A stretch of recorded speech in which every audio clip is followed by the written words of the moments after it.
Andrew Garfield has been making the rounds talking about his time as Spider-Man, and today we are going to talk about him accepting the role to play the Amazing Spider-Man when he was only 26 years old. And he says that ever since he agreed to it, and when he made the decision to take the contract, he felt a great sense of danger accepting that role.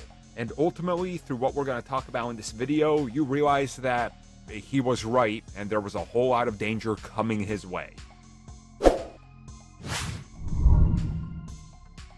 So this comes at us from Variety, where Andrew Garfield was talking about taking on the role of Spider-Man for the first Amazing Spider-Man after he obviously auditioned and was offered it. And he said that when it came to this, he had to sit there for a minute and really think about it and look at his whole situation. And he says that the way he felt about himself at 26 years old, he was honestly very worried. And he says that this was a lot to take on at such a young age. And he didn't know if he was ready. He didn't know if he was up to it. He didn't know if he could carry the franchise, because at that time he was still largely a nobody that nobody's ever heard of. And he said that it was very emotional. It felt very dangerous to him, and that the fame and exposure could really get to him and hinder his love for Hollywood.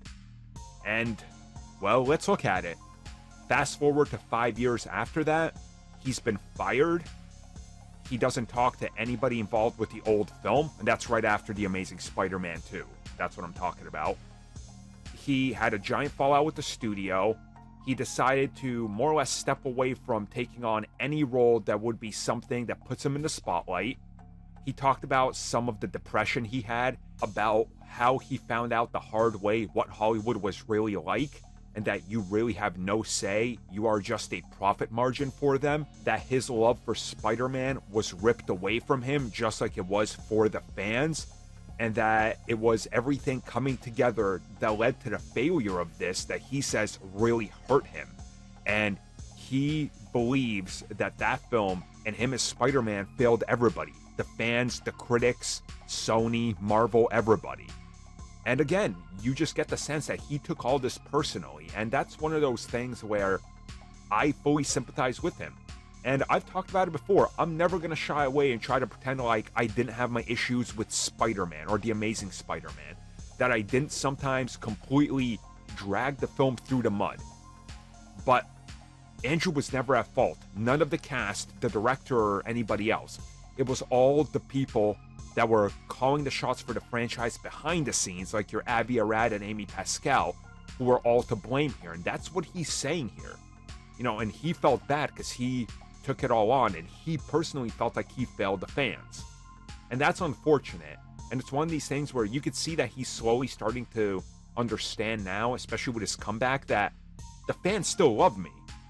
I love Spider-Man. But what happened, and I sensed it, but I wasn't fully aware of it because of his age.